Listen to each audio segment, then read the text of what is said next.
पूर्णमिदं पूर्णात् पूर्णमुदच्यते पूर्णस्य पूर्णमादाय पूर्णमेवावशिष्यते। ॐ शान्ति शान्ति शान्तिः। ॐ गुरुर्ब्रह्मा गुरुर्विष्णुर्गुरुर्देवो महेश्वरः गुरुसाक्षात् परं ब्रह्म तस्मै श्रीगुरवे नमः। शङ्करं शङ्कराचार्यं केशवं बादरायणं सूत्रभाष्यकृतौ वन्दे भगवन्तौ पुनः पुनः। ईश्वरो गुरुरात्मेति मूर्तिभेदविभागिने व्योमवद्व्याप्तदेहाय दक्षिणामूर्तये नमः। सदाशिवसमारम्भां शङ्कराचार्यमध्यमाम् अस्मदाचार्यपर्यन्तां वन्दे गुरुपरम्पराम्।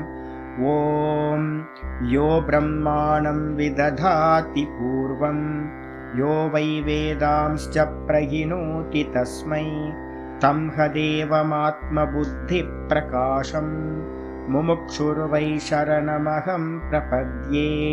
ॐ शान्ति शान्ति शान्तिः।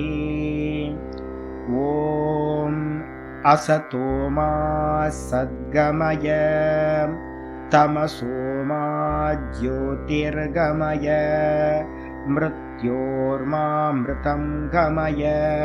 ॐ शान्ति शान्ति शान्तिः।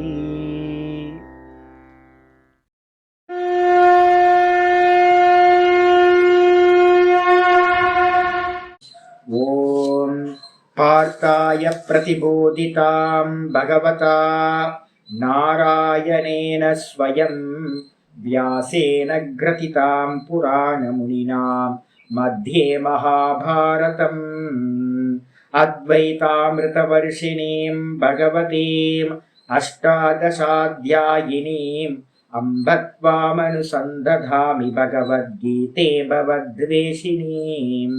नमोऽस्तु ते व्यासविशालबुद्धे पुल्लारविन्दाय तपत्रनेत्र येन त्वया भारततैलपूर्णः प्रज्वालितो ज्ञानमयप्रदीपः प्रपन्नपारिजाताय स्तोत्रवेत्रैकपाणये ज्ञानमुद्राय कृष्णाय गीतामृतदुहे नमः। सर्वोपनिषदो गावः दोग्धा गोपालनन्दनः पार्थो वत्ससुधीर्भोक्ता दुग्धं गीतामृतं महत्। वसुदेवसुतं देवं कंसचाणूरमर्दनं देवकी परमानन्दं कृष्णं वन्दे जगद्गुरुम्। भीष्मद्रोणतटां जयद्रथजलां गान्धारनीलोत्पलां शल्यग्राहवती कृपेण वहनी कर्णेन वेलाकुलाम् अश्वत्थामविकर्णघोरमखरां दुर्योधनावर्तिनीं सोत्तीर्णा खलु पाण्डवैरननदीं कैवर्तककेशवः पाराशर्यवचः सरोजममलं गीतार्थगन्धोत्कटं नानाख्यानककेसरं हरिकथा सम्बोधनाभूतितम्। लोके सज्जनषट्पदैरहरः पेपीयमानं मुदा भूयाद्भारतपङ्कजं कलिमलं प्रध्वंसिनः श्रेयसे। मूकं करोति वाचालं पङ्गुं लङ्घयते गिरिं यत्कृपातमहं वन्दे परमानन्दमाधवम्। यं ब्रह्मा वरुणेन्द्ररुद्रमरुतः स्तुन्वन्ति दिव्यैस्तवैः वेदैः साङ्गपदक्रमोपनिषदैः गायन्ति यं सामगाः ध्यानावस्थिततद्गतेन मनसा पश्यन्ति यं योगिनः यस्यान्तं न विदुः सुरासुरगणाः। देवाय तस्मै नमः देवाय तस्मै नमः। ॐ श्रीकृष्णाय परमात्मने नमः। श्रीकृष्ण कृष्ण कृष्ण। ஓம் நாராயண பரோ வியக்தாத் அண்டமவ்யக்த சம்பவம் அண்டஸ்யாந்தஸ்தினி லோகாஹ சப்தத்வீபாச்ச மீதினி. ஓம். நமஸ்காரம். நம்ம பார்த்துக்கிட்டு இருக்கிறது பகவத்கீதையில 2வது சாப்டருக்கான சம்மரி பார்த்துக்கிட்டு இருக்கோம். இந்த சம்மரியில் வந்து பார்த்தீங்கன்னா ஸ்தித பிரஜ்ஞ லட்சணம் போயிட்டு இருக்கு. 55 ஸ்லோகத்திலிருந்து ஆச்சாரியர் என்ன பண்றார், 72 ஸ்லோகம் வரைக்கும் ஸ்தித பிரஜ்ஞ லட்சணத்தை பற்றி பேசிட்டு இருக்கார். இதுல ஒவ்வொரு ஸ்லோகமா நம்ம வந்து பார்த்தீங்கன்னா வந்துகிட்டே இருக்கிறோம். பொதுவாக வந்து பார்த்தீங்கன்னா ஸ்தித பிரஜ்ஞன் அப்படின்னாவே என்ன அர்த்தம், புத்தி நிலை பெற்றவன். புத்தி எதுல நிலை பெறணும் அப்படின்னு கேள்வி. இப்போ என்ன ஆகும் அப்படின்னு கேட்டிங்கன்னா, புத்தி விருத்தி மனசில் இருக்கக்கூடிய சித்த விருத்திகள் நம்ம சொல்கிறோம். இந்த மனசு வந்து பார்த்தீங்கன்னா ப்ரொஜெக்டராக இருந்துக்கிட்டு என்ன பண்ணுது, இந்த உலகத்தை எல்லாத்தையும் நமக்கு காட்டிக்கிட்டே இருக்கு சதா. நான் அப்படின்ற அந்த நான் சுத்தமாக இருக்கிற நான் என்ன பண்ணுறேன், இந்த மனசு காட்டுற ப்ரொஜெக்ஷன் பண்ணி காட்டுற சினிமாவோட நாமரூப சினிமா ஓடிக்கிட்டு இருக்கு இந்த ஜெகத் ஃபுல்லாக. இந்த நாமரூப சினிமாவோட இந்த நான் என்ன ஆயிடுதுன்னா ஒன்றா ஆயிடுது. ப்ரொஜெக்டர்லேருந்து ஒரு பிரகாசம் வெளியில் கிளம்பி வருது. சினிமா தேட்டரில் போனீங்கன்னா அந்த ப்ரொஜெக்டர்லேருந்து ஒரு பிரகாசம் நல்லா மைன்யூட்டாக வந்து குவிஞ்சு வரும். அந்த பிரகாசம் வந்து பார்த்தீங்கன்னா அந்த ஃபிலிம் ரோல் வழியாக வெளியில் அதுக்குள்ளார புகுந்து வெளியில் வருது. அப்படி வெளியில் வரும்போது ஸ்க்ரீனில் வந்து பார்த்தீங்கன்னா நம்ம நிறைய காட்சிகளை பார்க்குறோம். இதான் நடந்துகிட்டு இருக்கு. இதே மாதிரி தான் இந்த பிரகாசம் எது அப்படின்னா, நான் அப்படின்றது பிரகாசம், அவேர்னஸ், கான்சியஸ்னஸ். இந்த நான் வந்து பார்த்தீங்கன்னா எது வழியாக வெளியில் வருது அப்படின்னா, அந்த ப்ரொஜெக்டர் எதுனா சித்தம் மனசுன்றது தான் ப்ரொஜெக்டர். அந்த ப்ரொஜெக்டரில் வந்து பார்த்தீங்கன்னா ஒரு ஃபிலிம் ரோல் வந்து பார்த்தீங்கன்னா பழைய பதிவுகள் ஏற்கனவே நம்ம ஃபீடிங் பண்ணி நிறைய ஜென்மங்களாக வந்து பார்த்தீங்கன்னா அனுபவிச்சதெல்லாம் அந்த பதிவுகளாக இருக்குது. அந்த ஃபிலிம் ரோல் வந்து பார்த்தீங்கன்னா ஓடிக்கிட்டே இருக்கு. இந்த ஓடிக்கிட்டே இருக்கிற ஃபிலிம் ரோல் வழியாக இந்த பிரகாசம், நான் அப்படின்ற பிரகாசம் உள்ள புகுந்து வெளியில் வரும்போது என்ன ஆகுதுன்னு கேட்டிங்கன்னா, நான் தான் பிரகாசம் தான் வந்து பார்த்தீங்க அப்படின்னா இந்த ஜெகத்தாக வந்து பார்த்தீங்கன்னா பரிணமிக்குது, தெரியுது. பிரகாசம் தானே வெளியில் இருக்க காட்சிகள் எல்லாம். வெறும் ஃபிலிம் ரோல் மட்டும் இருந்தால் அங்கே சினிமாவே வராது. கரண்ட் ஆஃப் ஆகிடுச்சு அப்படின்னு என்ன இருக்கும், ஸ்க்ரீன் இருக்கும், அதே நேரத்தில் வந்து பார்த்தீங்கன்னா ஃபிலிம் ரோலும் இருக்கும். ஆனால் வந்து பிரகாசம் இல்லை அப்படின்னா ஃபிலிம் பார்க்க முடியாது. அதே மாதிரி வந்து பார்த்தீங்கன்னா அப்போ ஃபிலிம் அப்படின்னு நம்ம எதை பார்க்குறோமோ அதில் என்ன இருக்குது அப்படின்னு கேட்டினா, பிரகாசம் தான் அந்த ஃபிலிம் ரோலில் இருக்கக்கூடிய நாம ரூபத்தை எடுத்துக்கிட்டு திருஷ்யங்களாக வெளியில் வந்து பார்த்தீங்கன்னா தெரியும், காட்சிகளாக தெரியும். அப்போ ஃபிலிம் அந்த பிரகாசம் இல்லாமல் எதுவுமே இல்லை. அதே மாதிரி தான் வந்து பார்த்தீங்கன்னா நான் அப்படின்ற அந்த கான்சியஸ்னஸ் இந்த சித்தப்பதிவுகள் வழியாக மனசு வழியாக வெளியில் போகும்போது காட்சிகளாக நமக்கு இந்த உலகமாக இந்த தேகாதிகளாக எல்லாமா தெரியுது. அப்போ இதெல்லாம் தெரியுது அப்படின்னும் போது வாஸ்தவத்தில் அதில் என்ன இருக்குது அப்படின்னு கேட்டிங்கன்னா, சைத்தன்யம் சொல்லக்கூடிய நான் இருக்கேன், அது இல்லாமல் நாம ரூபங்கள் இருக்கு. இவ்வளவுதான். இப்போ என்ன பண்ணணும் அப்படின்னு கேட்டிங்கன்னா, நான் நானா நிற்கணும் அப்படின்னா, அத்வைத சித்தி உண்டாகணும் அப்படின்னா என்ன பண்ணணும் அப்படின்னு கேட்டிங்கன்னா, இந்த மனசில் இருக்கக்கூடிய சித்த விருத்திகளை எல்லாத்தையும் ரிமூவ் பண்ணுறது. ஆத்ம சம்ஸ்தம் மனக்கிருத்துவா ந கிஞ்சிதபி சிந்தையே. கீதால 6வது சாப்டர்ல ரொம்ப டீட்டெயில நம்ம வந்து இந்த யோகத்தை பார்க்க போறோம். அப்ப இந்த மனசுல இருக்கக்கூடிய விற்த்திகளை எல்லாத்தையும் நாமரூப விற்த்திகள் எல்லாம் பொய்யானது, நாமரூபம் வந்து பார்த்தீங்கன்னா வாஸ்தவம் இல்லை அப்படின்னு ஒவ்வொன்றுத்தையா நீக்கணும். இந்த நீக்கினதுக்கு பிறகு வந்து என்ன ஆகும் அப்படின்னா, இந்த மனசு வந்து பார்த்தீங்கன்னா கிளீனா ஆயிடுச்சு அப்படின்னா, மந்திரம் காரிக்கா சொல்லுது, நேயா பின்னம் பிரசக்ஷதே அப்படின்னு மாண்டுக்கிய காரிக்கால கௌடபாதாச்சாரியார் சொல்றார். இந்த மனசு வந்து பார்த்தீங்கன்னா எப்போ விஷய சிந்தனை இல்லாம எந்த ஒரு தாட்டும் இல்லாம தாட்லெஸ் ஆகுதோ அந்த மனசு பிரம்மத்துக்கு அபின்னமாக ஆகிறது, பிரம்மத்துக்கு வேறில்லாததா ஆகின்றது அப்படின்னு சொல்லுது. அதே மாதிரி அப்போ என்ன ஆகும் சுவாமி அப்படின்னு கேட்டா, அப்பதான் அந்த மனசு வந்து பார்த்தீங்கன்னா இந்த பிரம்மத்தினிடத்துல வந்து பார்த்தீங்கன்னா நான்ற அந்த பிரம்மத்தினிடத்துல நிலை பெற்றதாகிறது. இப்ப நமக்கு எப்படி இருக்கு அப்படின்னு கேட்டீங்கன்னா, நான்ல வந்து பாத்தீங்கன்னா நானுக்கு ஈக்குவலா பிரம்மத்துக்கு ஈக்குவலா இந்த மனசு இல்லை. இந்த மனசு வந்து பாத்தீங்கன்னா என்ன பண்ணுது, விஷய சிந்தனையில அதிகமா ஈடுபட்டு வெவ்வேறு விதவிதமான ஆக்காரமா ஃபார்மா மாறிக்கிட்டே இருக்கு. அதனால இது இந்த மனசுக்கு வந்து சாந்தியானது உண்டாகிறதே இல்லை. அப்ப வந்து பாத்தீங்கன்னா கிளியரா சொல்லுது என்னன்னு கேட்டீங்கன்னா, உங்களுக்கு மனசுல இருக்கக்கூடிய நாமரூப கல்பனைகள் அப்படின்னு சொல்லுவோம். இந்த கல்பனைகள் எல்லாத்தையும் ரிமூவ் பண்ணணும். அந்த ரிமூவ் பண்றதுக்காக தான் வந்து பாத்தீங்கன்னா வரிசையா நம்ம ஸ்டெப்ஸ் வச்சிருக்கோம். ஷமம்னு சொல்லக்கூடிய மனோ நிகிரகம். மனோ நிகிரகம் தேவையா தேவையில்லையா அப்படின்னு கேட்டீங்கன்னா, சாதன சதுஷ்டயத்துல முதல் சாதனையே வேதாந்தத்துக்குள்ளார நுழையும் போது மனோ நிகிரகம். மனசோட விற்த்திகளை வந்து பாத்தீங்கன்னா நிரோதம் பண்ணிக்கிட்டே போறது. சிரவண காலத்துல இப்ப நான் 3 கிளாஸ் எடுக்கிறேன்னா எதுக்காக தெரியுங்களா? இந்த 3 கிளாஸ் எடுக்க எடுக்க எடுக்க சித்த விற்த்திகள் என்ன ஆகும்? கம்மியாயிட்டே போகும், லௌகிகமான விற்த்திகள். இப்ப பாடத்தை ரெகுலரா நம்ம கேட்க கேட்கவே வந்து பாத்தீங்கன்னா மெதுவா மெதுவா மெதுவா சித்த விற்த்திகள் நிரோதம் ஆகிட்டே போகும். கூடவே ஒரு அனுஷ்டானத்தையும் வச்சிருக்கிறோம், ஒரு நியமமான வாழ்க்கை முறையை வச்சிருக்கோம் அப்படின்னா மெதுவா மெதுவா மெதுவா இந்த சித்த விற்த்திகளுக்கு ஃபீடிங் கட் பண்ண சித்த விற்த்திகள் நியூட்ரல் ஆகிட்டே போகும் உங்களுக்கு. அப்போ ஒன்னே ஒண்ணுதான், இந்த சித்த விற்த்திகள் கம்மியாகணும். இந்த சித்த விற்த்திகள்ல இருக்கக்கூடிய அழுக்கு எல்லாம் மொத்தமும் நீங்களும் விற்த்திகள் நீங்கி போச்சுன்னா அது பிரம்மத்துக்கு ஈக்குவல் ஆயிடும். அதுக்கு பேர் தான் சமாதி அப்படின்னு பேர். யோக சமாதி. யோகம்னா என்னது? சமாதி. அதை அடையிறதுக்கு என்ன பண்ணணும் சுவாமி அப்படின்னு கேட்டீங்கன்னா, மனசை நிரோதம் பண்றதுக்கு முதல்ல நம்ம என்ன பண்ணணும்? இந்திரிய நிக்கிரகத்தை பண்ணியாகணும். இந்திரிய நிக்கிரகம்னா என்னது? முதல்ல இப்ப சிரவண காலம் யாராவது இருக்கீங்க, இப்ப நிறைய பேர் 80 பேர் இருக்கீங்க அப்படின்னா எல்லாமே சிரவண காலத்துல இருக்கும். அப்ப சிரவண காலத்துல வந்து பாத்தீங்கன்னா 100% இது எல்லாத்தையும் நிவர்த்தி பண்ண முடியாது. எவ்வளவு அன்வான்டா இருக்கோ அதை எல்லாத்தையும் ரிமூவ் பண்றது. அன்வான்டான சிந்தனை, அன்வான்டான விஷயங்கள்ல சேவனம், வெளி விஷயங்கள்ல போறது, இதெல்லாத்தையும் கட் பண்றது. தேவையில்லாத விஷயங்கள், அவசியமானதை மட்டும் அதுவும் வந்து பாத்தீங்கன்னா பார்த்து பார்த்து பார்த்து பார்த்து சேவனம் பண்ணுது. இதுக்கப்புறம் மனன காலத்துல வந்து பாத்தீங்கன்னா மெதுவா மெதுவா மெதுவா உள்முகமா போக ஆரம்பிக்கும் போது மனநத்துல இன்னும் கொஞ்சம் அதிகமா இன்க்ரீஸ் ஆகும்.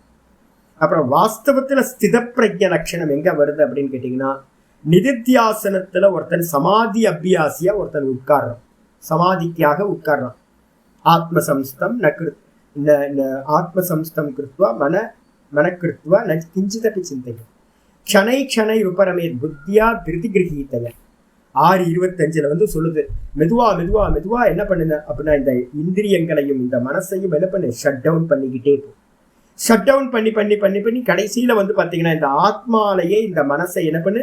எஸ்டாப்ளிஷ் பண்ணிட்டு எந்த ஒன்றையும் சிந்திக்காமல் இருக்கட்டும் அப்படின்னு 6வது அத்தியாயத்தில் சொல்ல போகுது சமாதி. அப்ப அதுலயே எஸ்டாப்ளிஷ் ஆனவன் எவனோ அவன் தான் ஸ்தித பிரஜன் அப்படின்னு நம்ம பார்த்தோம். அப்ப ஸ்தித பிரஜன் ஆகணும் அப்படின்னா நீங்க எவ்வளவு வேணா படிச்சிருக்கீங்க, எவ்வளவு பெரிய ஞானம் வேணா இருக்கட்டும், இந்த இந்திரியங்களும் மனசும் அடங்காதவனுக்கு இந்த ஞான நிஷ்டையா ஆகவே ஆகாது.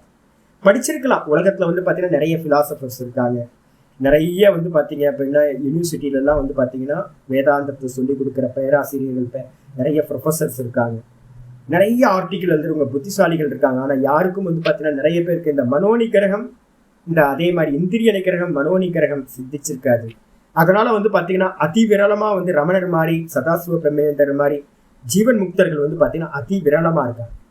இந்த உலகத்துல பேசுறவங்க வந்து நிறைய இருக்காங்க. இப்ப என்ன மாதிரி ப்ரீச்சர்ஸ் வந்து பாத்தீங்கன்னா டீச்சர்ஸ் நிறைய இருக்காங்க. நான் சொல்றேன்ல, நான் பரோட்ச ஞானி, நான் வந்து பாத்தீங்கன்னா இன்னும் நிதித்தியாசனத்துக்கு போகல. இந்த ஸ்டெப்ஸ் தெரிஞ்சதுனால நான் இப்ப வந்து சொல்றேன். நான் உங்களுக்கு பாருங்க, கரெக்டா 30 வரைக்கும் ஆத்ம ஞானத்தை சொல்லியாச்சு, 11 to 30. அதுக்கப்புறம் கர்மயோகத்தை, நிஷ்காமிய கர்மயோகத்தை சொல்லியாச்சு. அது மூலமா வந்து பாத்தீங்கன்னா மனசோட சமநிலையை சொல்லிட்டு அதுக்கப்புறம் ஞான நிஷ்டைக்காக தான் வந்து பாத்தீங்கன்னா 55 இருந்து 72 வரைக்கும் ஞான நிஷ்டை. இந்த விபாகம் வந்து பாத்தீங்கன்னா நிறைய பேருக்கு தெரியறது இல்லை. ஞானமே போதும்னு நினைச்சுக்கிட்டு இருக்காங்க. ஞானம் பத்தாது, ஞான நிஷ்டை தான் மோட்சத்தை கொடுக்கும், தானா நிற்கிறது. அதான் ஞான நிஷ்டை அப்படின்னு புரிஞ்சுக்கணும்.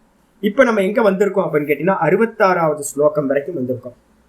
என்ன ஸ்லோகத்துல முக்கியமானது பார்த்தோம் என்னன்னு கேட்டீங்கன்னா, இந்த பிரசாதே சர்வ துக்கானாம்னு ஒரு ஸ்லோகம் பார்த்தோம். பிரசாதம் அப்படின்னா என்ன அப்படின்னா, எப்ப இந்த மனசு வந்து பாத்தீங்கன்னா சாந்தி ஆகுதோ அப்பெல்லாம் வந்து பாத்தீங்கன்னா பிரசாதம் உள்ள கிடைக்கும். நம்ம கோயிலுக்கு முன்னாடி வந்து பாத்தீங்கன்னா போய் நிக்கிறோம், சுவாமியை வந்து உள்ளுக்குள்ளார போனாவே வந்து பாத்தீங்கன்னா டிஃப்ரெண்ட் ஆயிடும், மனசு வந்து வேற விதமா ஆயிடும். இதுக்குள்ளார வந்து பாத்தீங்கன்னா கர்ப்ப கிரகத்துல இருக்கக்கூடிய சுவாமியை போய் நல்லா தரிசனம் பண்ணி ஒரு ஆரத்தியை பார்த்து மனசுக்குள்ளார ஒரு க்ஷணம் நினைக்கும் போது இந்த மனசு வந்து பாத்தீங்கன்னா பிரசன்னமாயிடும். மனசுல இருக்கக்கூடிய விற்த்திகள் வந்து பாத்தீங்கன்னா விஷயத்துல இருக்கிற விற்த்திகள், வெளி உலகத்துல போயிட்டு இருந்த விற்த்திகள், அந்த ஒரு க்ஷணம் வந்து பாத்தீங்கன்னா சுவாமியை பார்க்கும்போது மனசு வந்து பாத்தீங்கன்னா பிரசன்னமாகுதுன்னு சொல்றோம். பிரசன்னம்னா என்ன அர்த்தம்னு கேட்டீங்கன்னா தெளிவாகிறதுன்னு அர்த்தம். தெளிவாகிறதுனா என்னன்னு கேட்டீங்கன்னா அந்த மனசுல இருந்தக்கூடிய பலவிதமான விற்த்திகள் வந்து பாத்தீங்கன்னா அந்த ஒரு க்ஷணத்துல இல்லாம போகுது. அந்த ஒரு க்ஷணத்துல இல்லாம போகும்போது நமக்கு வந்து பாத்தீங்கன்னா அவ்வளவு ஆனந்தமானது நமக்கு அனுபவிக்கப்படுது. ரொம்ப பரம திருப்தியோட இருக்கணும். அப்பா இன்னைக்கு ரொம்ப நல்லா தரிசனம் பண்ணும், சுவாமி நல்லா அனுகிரகம் பண்ணார் அப்படின்னு அந்த ஒரு க்ஷணம் சொல்றோம்ல, அந்த ஒரு க்ஷணம் மனசு தெளிவாகிறது தான் பிரசாதம் அப்படின்னு பேர். அந்த பிரசாதம் வந்து பாத்தீங்கன்னா ஒருத்தன் நேச்சுரலாவே வந்து பாத்தீங்கன்னா அபியாசத்து மூலமா அந்த மனசாந்தியை வந்து நிரந்தரமா வைக்கிறான் அப்படின்னா அந்த நிரந்தரமா வைக்கிறதுக்கு பேர் தான் பிரசாதம். இது அபியாசத்தினால வர்றது. ஓங்கார அபியாசம், நல்ல மனோநிகிரகம், இந்த இந்திரிய நிகிரகம், இது மூலமா நம்ம பிராப்தி பண்றது. மனசு எங்கெல்லாம் ஒடுங்குதோ அங்கெல்லாம் பிரசாதம், பகவானோட பிரசாதம் கிடைக்குதுன்னு அர்த்தம். அந்த பிரசாதம் கிடைச்சதுன்னா சர்வ துக்கானாம் ஹானி. அந்த பிரசாதம் கிடைச்சிடுச்சு அப்படின்னா என்ன ஆகும் அப்படின்னா எல்லா துக்கங்களுக்கும் நாசமானது உண்டாகிறது. பிரசன்ன சேதசோகியாசு. இந்த சித்தம் வந்து பாத்தீங்கன்னா ஒரு க்ஷணம் பாருங்க, யாரோ ஒருத்தர் அன்யூன் பண்ணி விவகாரம் பண்ணும் போதே நமக்கு டிஸ்டர்ப் ஆகுதா? தேவையில்லாம இப்போ ஒரே ஒரு தாட்டு வந்துச்சு அப்படின்னா நல்ல ஸ்திரமா இருக்கிற ஒரு தண்ணியில வந்து ஒரு கல்லை தூக்கி போடுற மாதிரி முடிஞ்சு போச்சு, அந்த அலைகள் போயிட்டே இருக்கும். அதுக்காக தான் நான் சொன்ன பாடம் கேட்கும் போது தபஸ்யாவா பண்ணுங்க, எல்லாத்தையும் மியூட் பண்ணுங்க, எல்லாத்தையும் ஆஃப் பண்ணிட்டு பாடம் கேளுங்க. அப்போ ஒரு தாட்டே வந்து பாத்தீங்கன்னா சும்மா யாரோ பேசுற ஒரு தாட் வந்து எல்லாத்தையும் பாதிக்குது. அப்ப இந்த மனசு வந்து பாத்தீங்கன்னா எந்த க்ஷணத்துல வந்து எல்லாத்தையும் விட்டுட்டு இருக்கோ அப்படி இருக்கிற சித்தத்துக்கு பேரு பிரசன்ன சித்தம்னு பேரு. அந்த பிரசன்ன சித்தம் கிடைச்சதுன்னா இந்த புத்தி வந்து எப்படி ஆகுதுன்னா, மனசு அந்த புத்தி அறிவு இருக்கு பாத்தீங்களா, புத்தின்றது அறிவு, நான் பிரம்மமா இருக்கன்ற அறிவு வந்து பாத்தீங்கன்னா என்ன ஆகுது, விரைவில ரொம்ப சீக்கிரமாவே நிலை பெறுகின்றது அப்படின்னு 65 பார்த்தோம். 66ல பார்த்தோம், யாருக்கு வந்து பாத்தீங்க அப்படின்னா இந்த மாதிரி இந்திரிய நிகிரகம் இல்லையோ மனோ நிகிரகம் இல்லையோ அவனுக்கு பேர் அயுக்தன் அப்படின்னு பேர், அயோகி. அயுக்தன் அப்படின்னா கண்ட்ரோல் இல்லாதவன், மனதை அடக்காதவன், விருத்தி நிரோதம் பண்ணாதவன். அப்படி இருக்கிறவனுக்கு வந்து பாத்தீங்கன்னா என்ன ஆகும், பாவனை சித்திக்காது, நான் பிரம்மம்னு பாவிக்க முடியாது. பிரம்மம் அப்படின்னு பாவிக்காதவனுக்கு அறிவு நிலை பெறாது, அறிவு நிலை பெறாதவனுக்கு நான் பிரம்மம் அப்படின்னு பாவனை சித்திக்காது, நான் தான் இது எல்லாம் இருக்கேன் அப்படின்னு சித்திக்காது.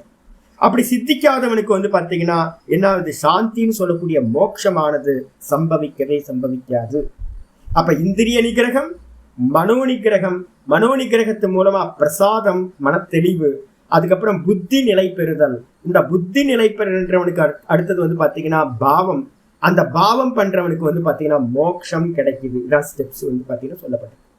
அப்ப அதனால வந்து பாத்தீங்கன்னா அசாந்தியா இருக்கிறவனுக்கு, அசாந்தின்னு என்ன அர்த்தம், இந்திரிய விஷயங்கள்லயே வந்து பாத்தீங்கன்னா சஞ்சலம் பண்ணிக்கிட்டு இருக்கவனுக்கு, மனசு வந்து பாத்தீங்கன்னா சதா விஷயங்கள்லயே போயிட்டு இருக்கு அப்படின்னா அவனுக்கு சாந்தி கிடைக்காது. சாந்தி இல்லாதவனுக்கு சுகம் கிடைக்கவே கிடைக்காது சொல்லியாச்சு.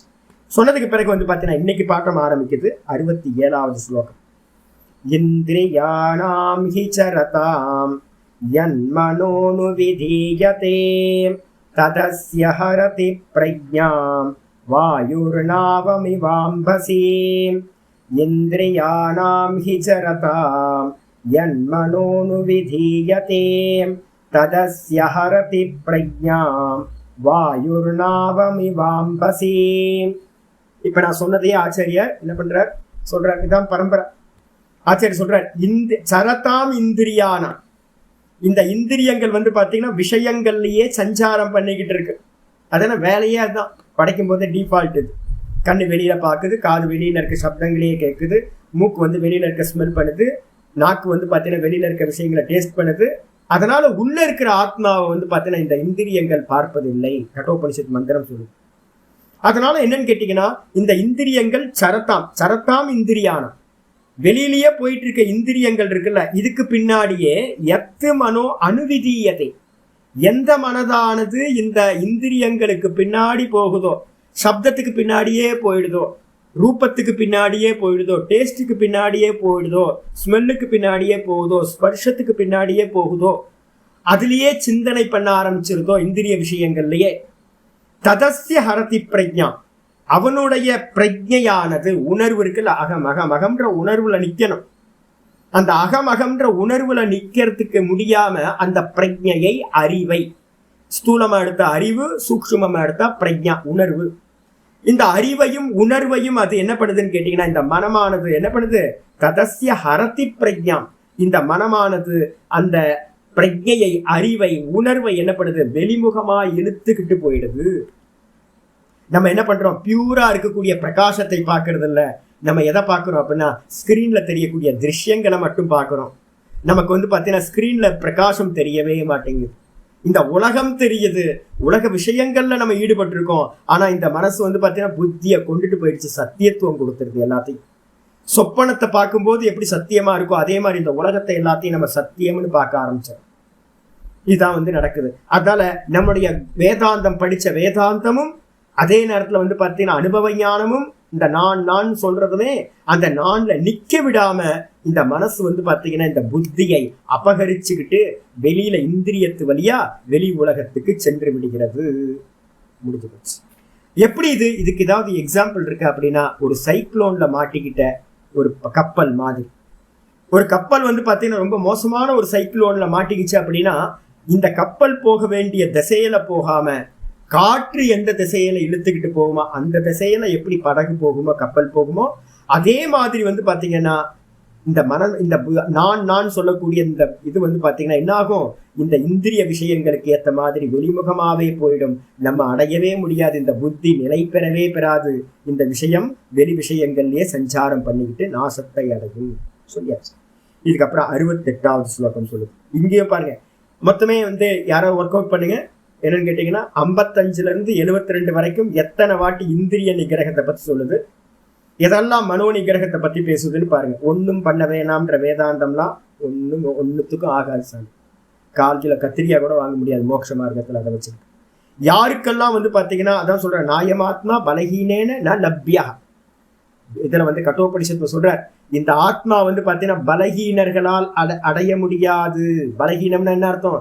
இந்திரியத்தை வந்து பாத்தீங்கன்னா ரொம்ப இந்திரிய மனசெல்லாம் சஞ்சலிச்சுக்கிட்டு இருக்கு அப்படின்னா அவனால் அடையமா முடியாது அப்படின்னு இருக்கு. யமைவேஷ விருணுதே தேன லப்யகன்றார். எவன் ஆத்மாவையே விரும்புகின்றானோ அவனுக்கு அந்த ஆத்மா தன்னை பிரகாசப்படுத்துது. நம்ம உலகத்து விஷயத்தை ஆசைப்பட்டுக்கிட்டு இருக்கோம்னா இருந்துட்டு போ, நல்லா என்ஜாய் பண்ணிட்டு இந்த உலகத்துல இருக்க வேண்டியதான். பிறந்து இறந்து இல்ல நான் ஏத்துக்க மாட்டேன் சாமி, மனோ நிகிரகம் தேவையில்லை, இந்திரிய நிகிரகம் தேவையில்லை, ரொம்ப சௌக்கியம். எப்போ புத்தி வருதோ வரட்டும். கிருஷ்ண பரமாத்மா சொல்றது வந்து குயுக்தினால வந்து பாத்தீங்கன்னா புரிஞ்சா போதும்னு யாராவது எடுத்துக்கிட்டோம் அப்படின்னா இருங்க, சௌக்கியமா இருங்க.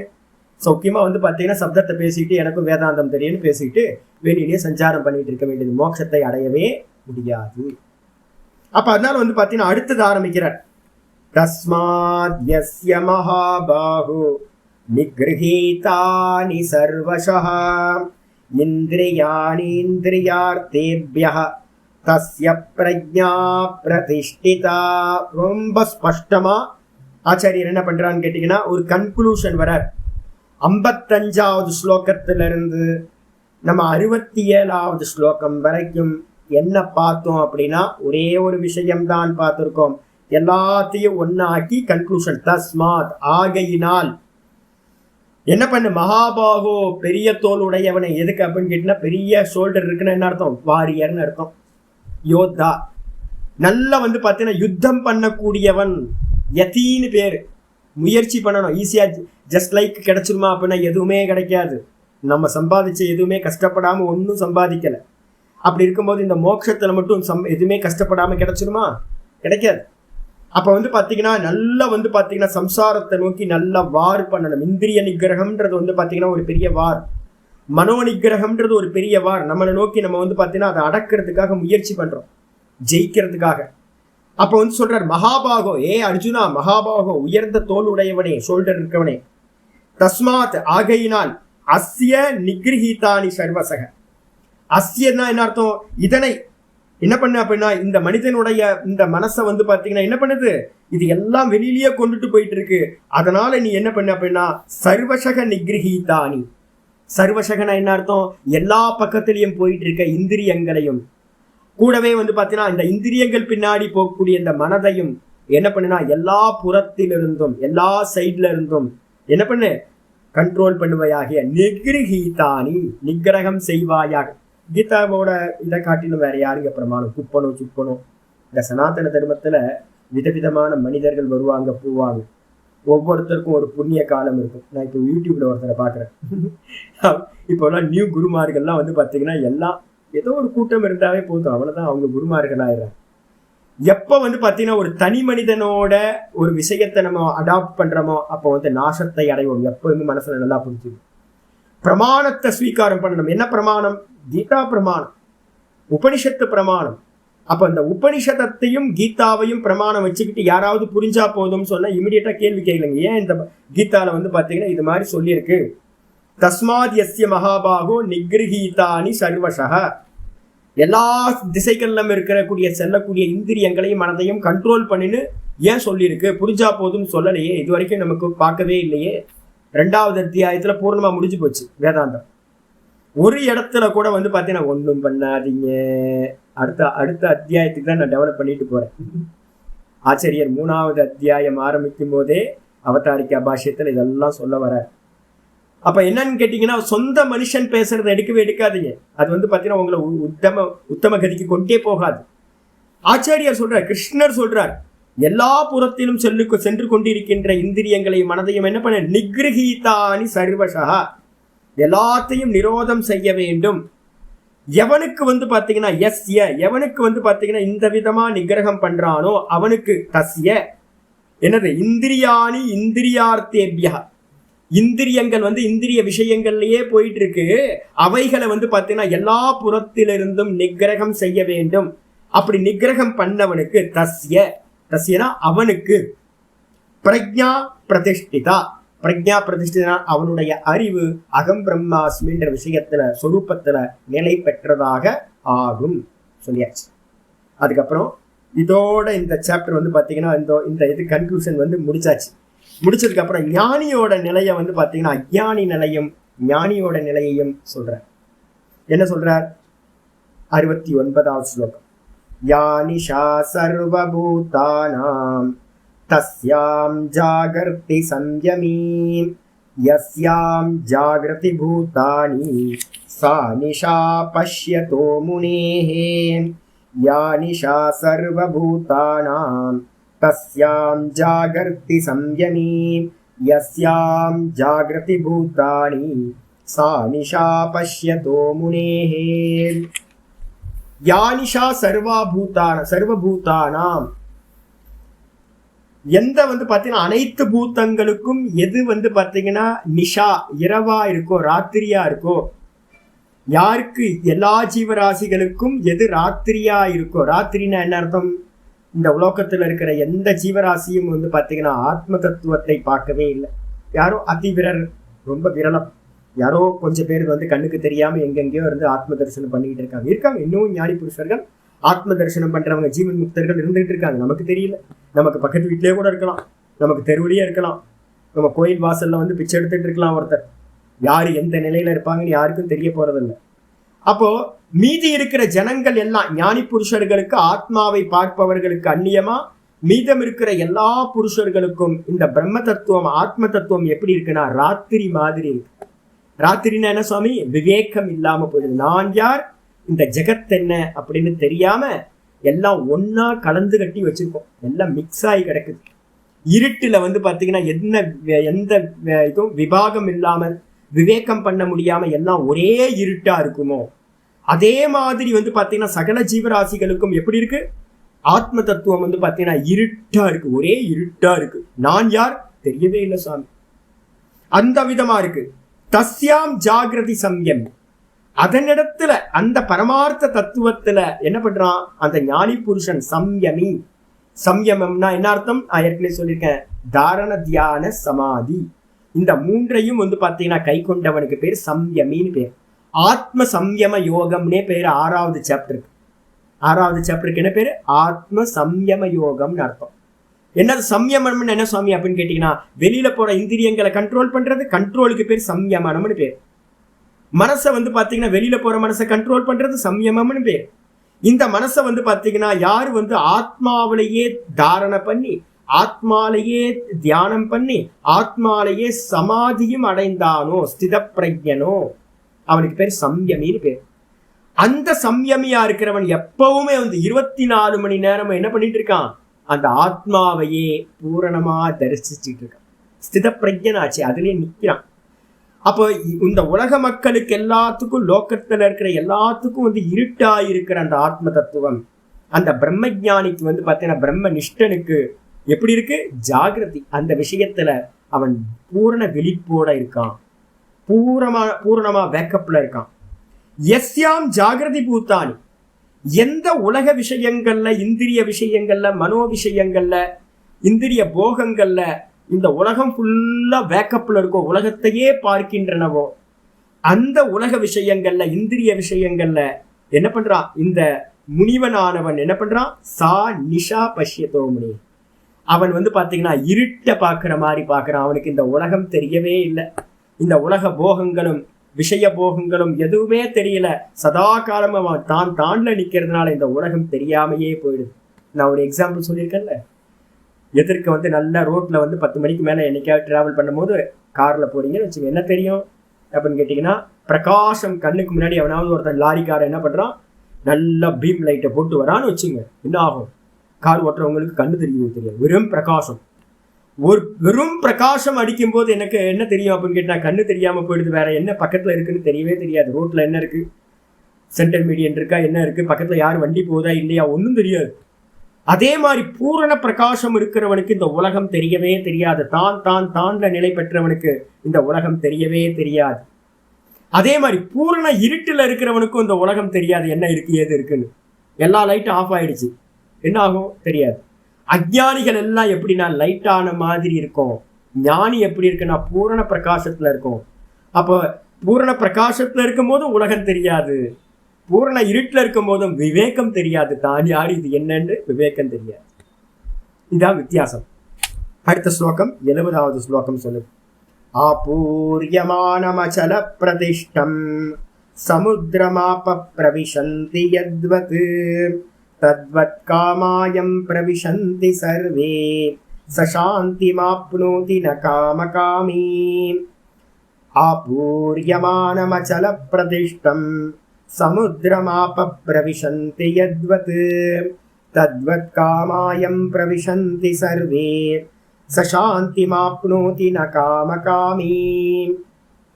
ஆபூரியமானம் அச்சல பிரதிஷ்டம். ஏன் நிஷ்டைய சொல்றோம் சாமி அப்படின்னு கேட்டீங்கன்னா, இப்ப நான் உங்களுக்கு பாடம் படிச்சு கொடுக்குறேன்.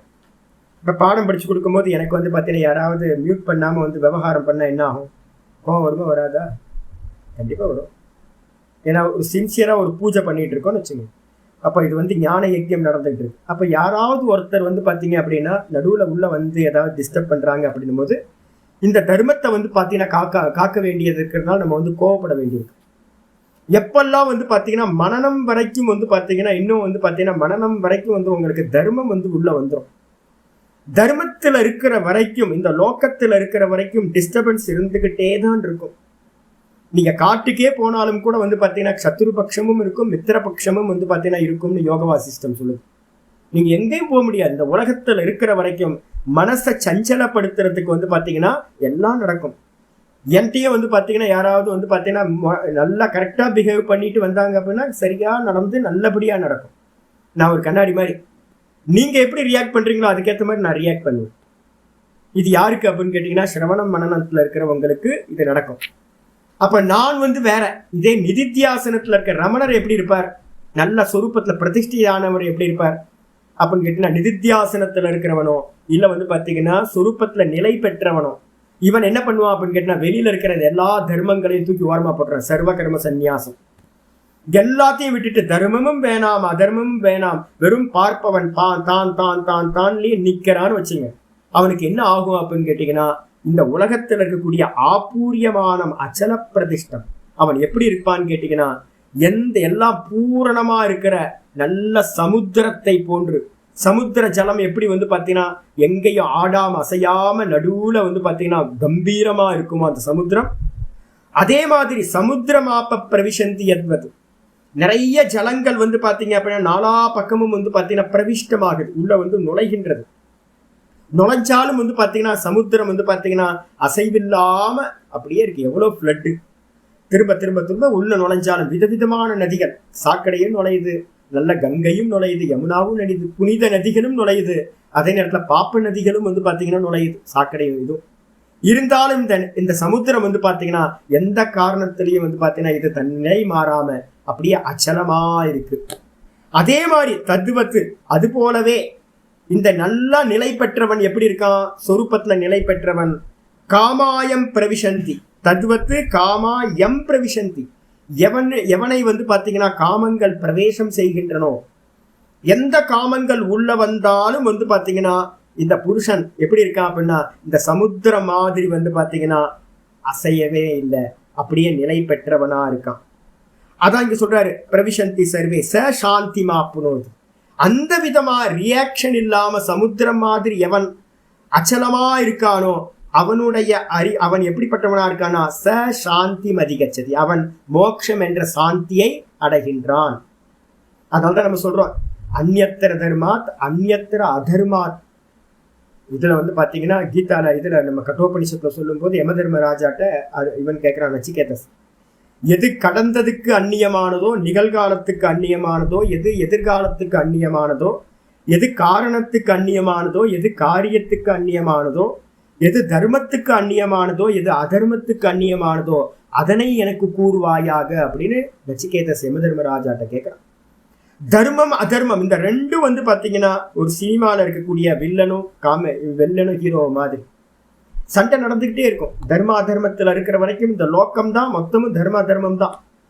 எதுவுமே வந்து பாத்தீங்கன்னா நிலையில சக்கரம் போயிட்டே இருக்கும். ஒரு காலத்துல வந்து பாத்தீங்கன்னா ராமராஜ்யம் நடந்துச்சு, வருஷக்கணக்கா ராமராஜ்யம் நடந்துட்டு இருந்துச்சு, எல்லாமே நடந்துச்சு. பெரிய பெரிய ஆட்கள்லாம் பெரிய பெரிய மகாபுருஷர்கள்லாம் வந்தாங்க. அதுக்கப்புறம் வந்து பாத்தீங்கன்னா காலச்சக்கரம் சுத்திக்கிட்டே இருக்குல்ல, எல்லாம் சுத்திக்கிட்டே இருக்கு. அப்ப வந்து தர்மம் அதர்மம் மாறிக்கிட்டே இருக்கும். இது எல்லாம் சினிமா. நம்ம லைஃப்ல எடுத்துக்கிட்டீங்கன்னா ஒரு இது ஏதாவது அப்படியே சேஞ்சலஸா இருக்கானா, எதுவும் சேஞ்சலஸ் இல்லை, எல்லாம் சேஞ்ச் ஆகிட்டே இருக்கு. அப்ப இதுக்கு ஏத்த மாதிரி நம்ம மாறிக்கிட்டே இருக்கிறோம் அப்படின்னா என்ன ஆகும், தர்ம அதர்மத்துல இருந்து ஒரு ஞானி என்ன பண்ணணும், மெதுவா தர்மத்துக்கு வரணும். தர்மத்துல இருந்து வந்து பாத்தீங்கன்னா தர்மத்தையும் கடந்து ஆத்மஸ்வரூபத்துக்கு போய் நிலை பெற்றணும். இல்லை அப்படின்னா இந்த உலகம் நமக்கு வந்து பார்த்தீங்கன்னா டிஸ்டர்ப் பண்ணிக்கிட்டே இருக்கும், நம்ம வந்து ரொம்ப தொந்தரவு படுத்திக்கிட்டே இருக்கும், நம்ம சாந்தியை அடையவே முடியாது. அதனால்தான் அதர்மத்திலிருந்து தர்மம், தர்மத்திலிருந்து தர்ம அதர்மத்தை கடந்த நிலைக்கு போய்விட வேண்டும் அப்படின்னு சொல்லுது.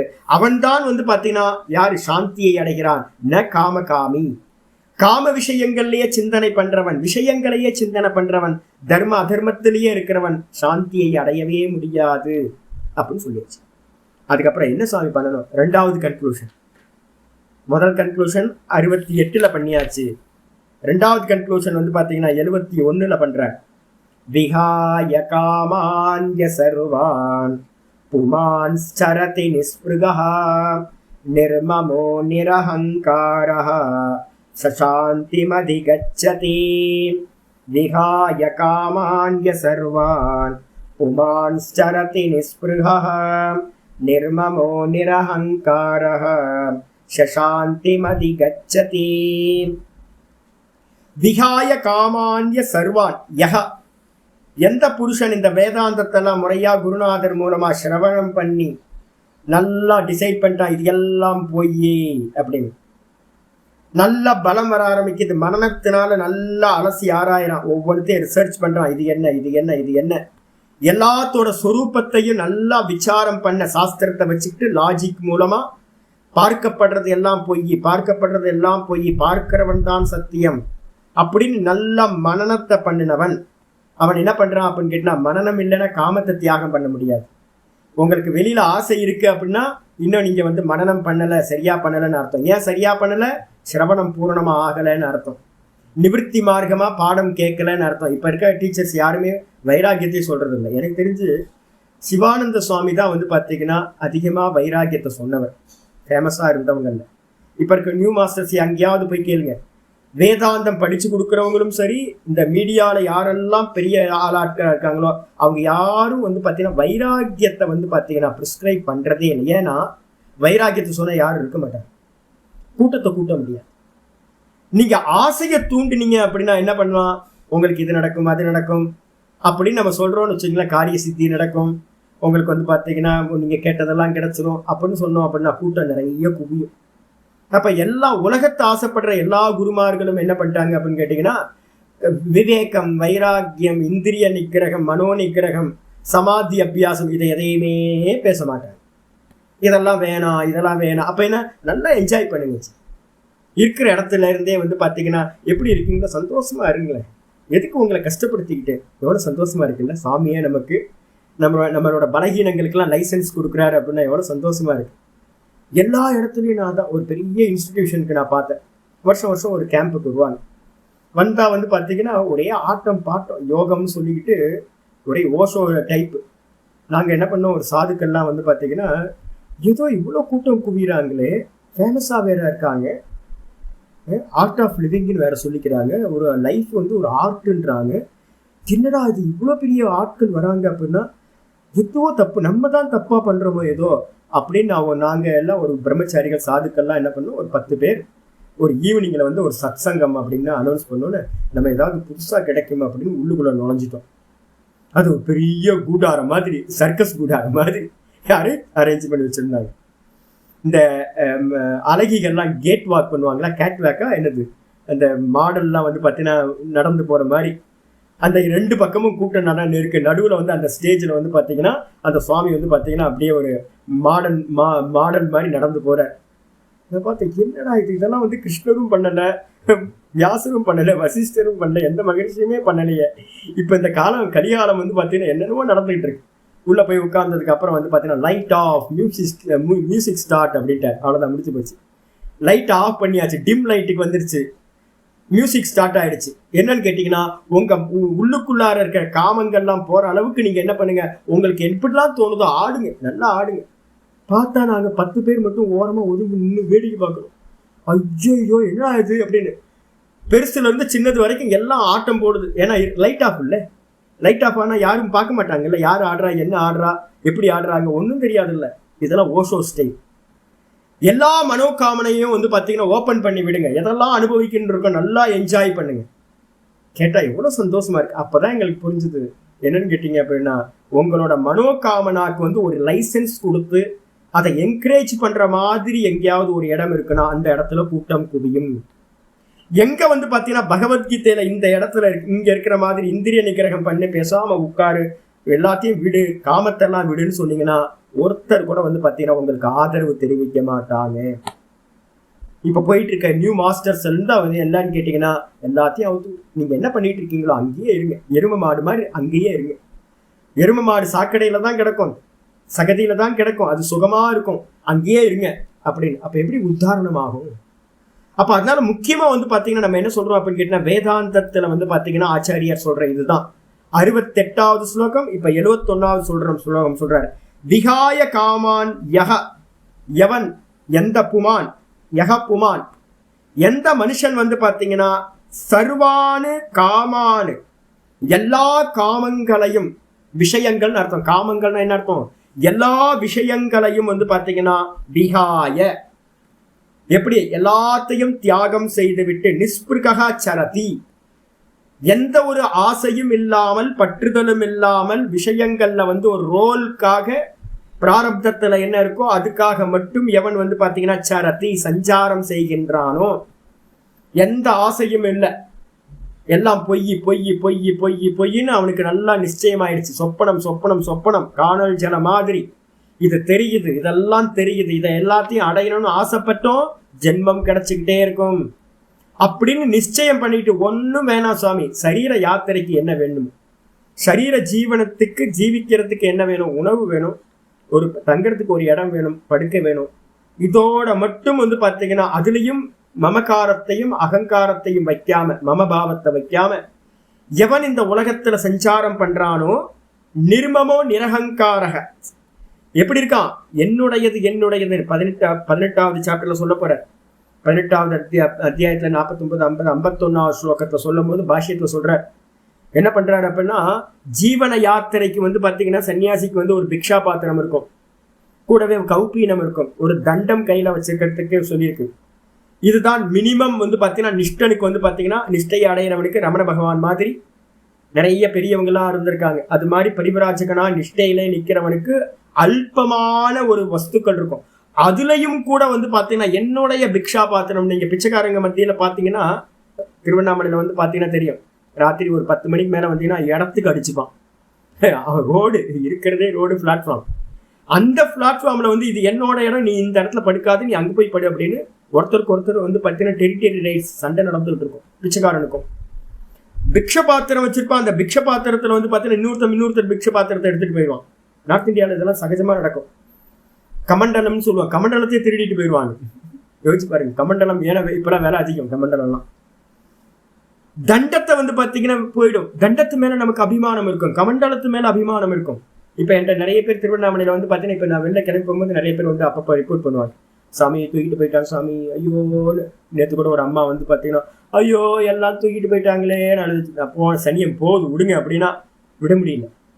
பிச்சைக்காரனுக்கும் கூட வந்து பார்த்தீங்கன்னா அல்பமாக அவன்கிட்ட இருக்கக்கூடிய அல்பமான வஸ்துவில் கூட அபிமானம் அந்த அளவுக்கு இருக்கு. அதே மாதிரி சன்னியாசி எல்லாத்தையும் விட்டுட்டு வந்து பார்த்தீங்கன்னா நிஷ்டைக்காக வந்திருக்கிற சன்னியாசிக்கும் கூட வந்து பார்த்தீங்கன்னா என்னுடையதுன்னு தண்டத்திலையும் கௌப்பீனத்திலையும் பிக்ஷா பாத்திரத்திலையும் வஸ்திரத்திலையும் போட்டுக்கிற வஸ்திரத்திலையும் அபிமானம் இருக்கும்.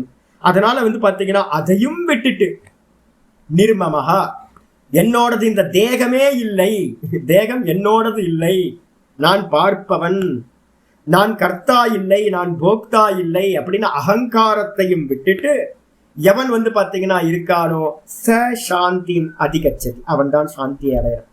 ஆசிரமதாரிகள் நிறைய பேர் என்ன பார்த்தாச்சு, கிராஸ் பண்ணி வந்துட்டு ஒரு பெரிய சுவாமி என்கிட்ட வந்து நான் ஒரு வாட்டி ஃபோன் பண்ணுறேன், சுவாமி ஆசீர்வாதம் பண்ணுங்க. உங்களை மாதிரியே நான் அந்த சுவாமிகிட்ட கொஞ்ச நாள் படித்தேன். நான் ஒரு வாட்டி ஃபோன் பண்ணி, நான் நிறைய வாட்டி ஃபோன் பண்ணியிருக்கேன், ஒரு வாட்டி ஃபோன் பண்ணி லாஸ்ட்டு ஃபோன் அதுதான், சாமி கொஞ்சம் ஆசீர்வாதம் பண்ணுங்க, நான் வந்து பார்த்தீங்கன்னா ஒரு பாடம் ஆரம்பிக்கிறேன், இந்த ஞான யுத்தம் நல்லபடியாக நடக்கணும்னு ஆசை, சாமி நீங்கள் பண்ணுங்க சாமி எனக்கு ஆசீர்வாதம் அப்படின்றாரு. ஏன் அப்படின்னா நீங்கள் தான் நிவர்த்தி மார்க்கத்தில் இருக்கீங்க, பேசாமல் சௌக்கியமாக இருக்கீங்க, ரொம்ப மாட்டிக்கிட்டு முழிக்கிற சாமி, என்ன பண்ணுறதுனே தெரியல சாமி அப்படின்னு தலையில் கை வச்சுக்கிட்டு அவர் சொல்கிறார்.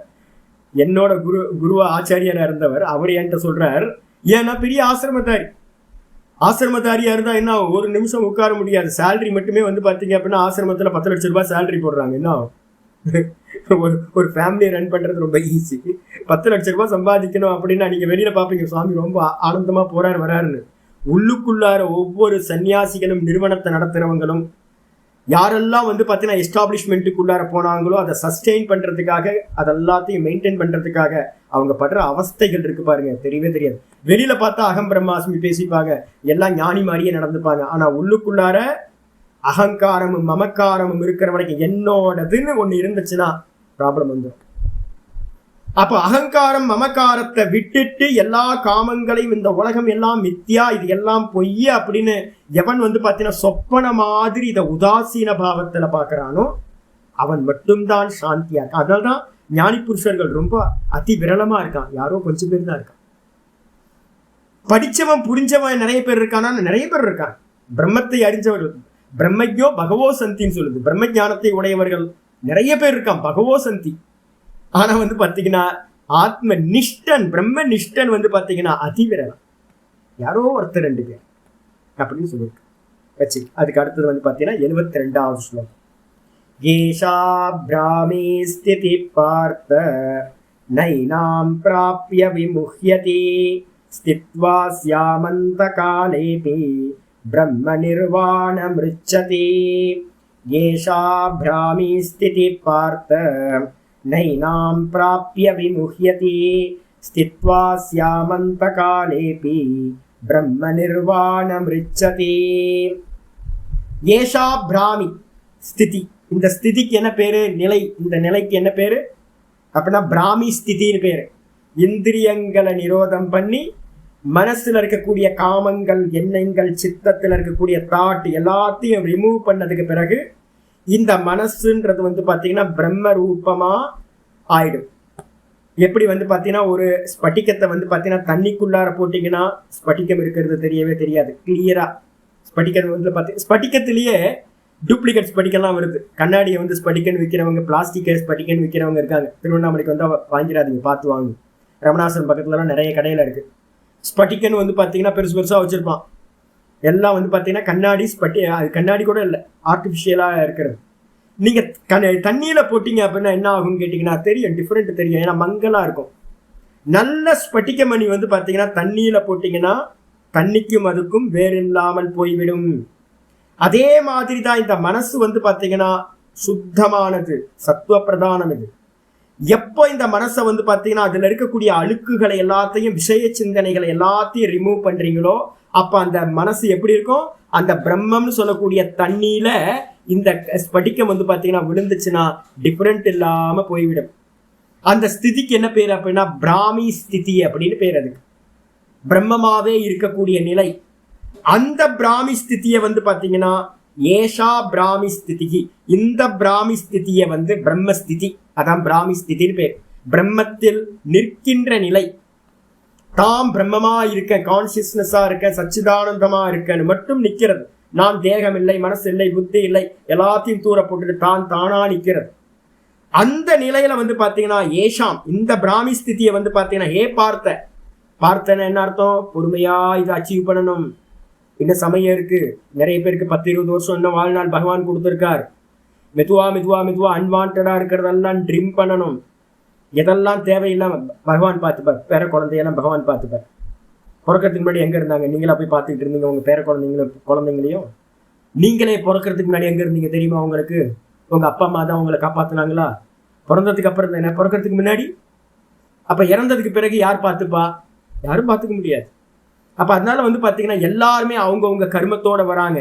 யாரும் வந்து யாரையும் வந்து பாத்தீங்கன்னா ஜீவிக்க வைக்க முடியாது. பகவான் அவரோட கர்மத்தை கொடுக்கறது மூலமா தான் நடக்கிறார். எல்லாத்தையும் பகவான் பார்த்துப்பார் அப்படின்ட்டு என்ன பண்ணுங்க, இப்பவே உதாசீன பாவத்துக்கு வந்துருங்க. அவன் கர்மா, குழந்தையா இருந்தாலும், பேர குழந்தையா இருந்தாலும், சுத்தி இருக்கிற நண்பர்களா இருந்தாலும், ஒய்ஃபா இருந்தாலும், ஹஸ்பண்டா இருந்தாலும், அப்பாவா இருந்தாலும், அம்மாவா இருந்தாலும், என்ன கர்மத்தில் இருக்கோ அந்த கர்மத்தை வந்து யாராலும் ஜெயிக்க முடியாது அப்படின்னு நல்லா தீர்மானம் பண்ணிட்டு என்ன பண்ணுங்க, உங்களுடைய கர்த்தவியம் மெதுவா மெதுவா மெதுவா தானுக்கு வரணும். மோட்ச புருஷார்த்தத்தை அடையணும், மோட்சம் அடையணும், இந்த பிராமி ஸ்திதியை அடையணும்னு கோல் வச்சுக்கணும். என்ன கோல் வச்சுக்கிட்டு என்ன பண்ணணும் அப்படின்னு கேட்டீங்கன்னா, மெதுவா சொல்றார் சாமி. நிறைய கிரகஸ்தர்கள் கேள்வி வரும். இந்த கேள்வி கேட்டோடனே அடுத்த சாப்டருக்கு ஆரம்பத்தில் உங்களுக்கு எல்லாத்துக்கும் கேள்விக்கெல்லாம் பதில் சொல்ல போறார். அப்ப எல்லாத்தையும் விட்டுட்டு நிக்கலாமா சாமி? நிக்க கூடாது. அடுத்த சாப்டர்ல ஆரம்பிக்க போறார். அதனால இதுதான் கோல். நமக்கு பிராமி ஸ்திதி தான் கோல். எல்லாத்தையும் விட்டுட்டு விருத்தி நிரோதம், இந்திரிய நிகிரகம்லாம் பண்ணி தான் தானா நிக்கிறது. அந்த சமாதி அவஸ்தைக்கு பேர் தான் பிராமி ஸ்திதி, பிரம்மத்திலேயே நிற்றல். இந்த ஸ்திதியை வந்து பாத்தீங்கன்னா என்னது அப்படின்னு கேட்டீங்கன்னா, ந ஏனாம் பிராப்பிய விமுகியதி. இதை வந்து பாத்தீங்க அப்படின்னா அடைந்தவன், இந்த ஸ்திதியை அடைந்தவன் என்ன ஆகிறான்னு கேட்டீங்கன்னா ந விமுகியதி, மோகத்தை அடைவதில்லை. என்ன மோகம்? ஐயோ நான் செத்து போயிடுவனோ, அதான் மோகம். நான் தேகம், அதான் மோகம்.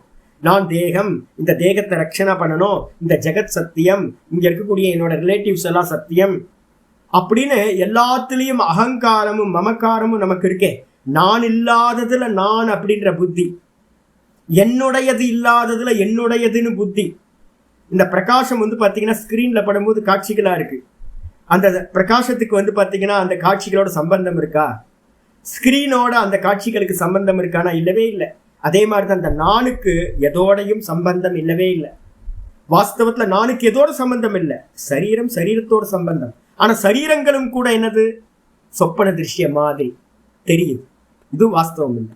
இந்த விதமா புரிந்தவன், இது எல்லாம் மாயாமயம் அப்படின்னு தெரிஞ்சவன் வந்து பாத்தீங்கன்னா ந விமுகியதி, மோகத்தை அடைவதில்லை. இந்த பிராமி ஸ்திதியை வந்து பாத்தீங்கன்னா ஸ்தித்வாஸ்யாம் அந்த காலேபி, அஸ்யாம் பிராமி ஸ்திதி, அந்த பிராமி ஸ்திதியில வந்து பாத்தீங்கன்னா ஸ்தித்வா அந்த காலே அப்படி ஸ்தித்வா, கடைசி காலத்திலேயாவது உயிர் போற முந்தின க்ஷணத்திலேயாவது நம்ம என்ன பண்ணணும், ஒரு முயற்சி பண்ணணும். அது வரைக்கும் எஃபோர்ட் போடணும். அந்த லாஸ்ட் க்ஷணம் வரைக்கும் வந்து பாத்தீங்கன்னா நமக்கு சமயம் அவகாசம் இருக்கு. அந்த கடைசி க்ஷணத்திலேயாவது நம்ம வந்து அந்த பிரம்மத்துல வந்து பாத்தீங்கன்னா நிலை பெற வேண்டும். தேகத்திலிருந்து செப்பரேட் ஆயிடணும். தேகாதிகள் எல்லாத்துலயும் செப்பரேட் ஆயிட்டு வந்து பாத்தீங்கன்னா மோகம் இல்லாம நான் பிரம்ம அப்படின்னு அந்த கான்சியஸ்னஸ்ல நின்னுட்டோம் அப்படின்னா என்ன ஆகிறான் அப்படின்னு கேட்டீங்கன்னா, கடைசி காலத்துல நின்னாலும் கூட பிரம்ம நிர்வாணம் ரிச்சதி, அவன் பிரம்ம நிர்வாணம்னு சொல்லக்கூடிய மோட்சத்தை அடைகின்றான். நிர்வாணம்னா என்ன சுவாமி? ட்ரெஸ் இல்லாத நியூடுக்கு பேர் நிர்வாணம் நம்ம சொல்றோம். அதே மாதிரி இந்த ஆத்மா வந்து பாத்தீங்கன்னா பிரம்மத்தை வந்து பாத்தீங்கன்னா நம்ம என்ன பண்ணிருக்கோம், பிரம்மத்துக்கு மேல ஆத்மாக்கு மேல நிறைய இன்னர் வேர்ல இருந்து நிறைய போட்டு போட்டு போட்டு வச்சிருக்கோம். நீங்க இதெல்லாம் போனீங்கன்னா, ஹிமாலயாஸ்லாம் போனீங்க அப்படின்னா, ஐயோ இந்த கிளேசியர் பக்கத்துல எல்லாம் போயிட்டுன்னு வச்சுங்களேன், என்னென்னலாம் போடுவோம் தெரியுங்களா? உள்ளுக்குள்ளார ஒரு இன்னரு, அதுக்கு மேல ஒரு ஸ்வெட்டரு, இன்னருக்கு மேல இன்னொரு இன்னர், அதுக்கு மேல ஒரு ஸ்வெட்டர், அதுக்கு மேல ஒரு ஜாக்கெட், இத்தனையும் போட்டுட்டு வந்து பாத்தீங்கன்னா இருப்போம். கரெக்ட்னா வந்து பாத்தீங்கன்னா குளிர் இருக்குமே. இப்ப இதே மாதிரி நானுக்கு மேல நம்ம என்ன பண்ணிருக்கோம், ஸ்தூல தேகம், சூக்ஷ்ம தேகம், காரண தேகம், இந்த 3 தேகங்களையும் 3 இதா உள்ள போட்டுக்கோ. இன்னர்வேர் காரண தேகம், அதுக்கப்புறம் ஸ்வெட்டர் வந்து பாத்தீங்க அப்படின்னா சூக்ஷ்ம தேகம், அதுக்கப்புறம் மேல இருக்கிற ஜாக்கெட் வந்து பாத்தீங்க அப்படின்னா லெதர் ஜாக்கெட் தானே. இந்த லெதர் ஜாக்கெட் தானே, நம்ம உடம்பு வந்து லெதர் தானே. லெதர் ஜாக்கெட்டை போட்டு வந்து பாத்தீங்கன்னா நம்ம தெரிஞ்சுக்கிட்டு இருக்கோம்.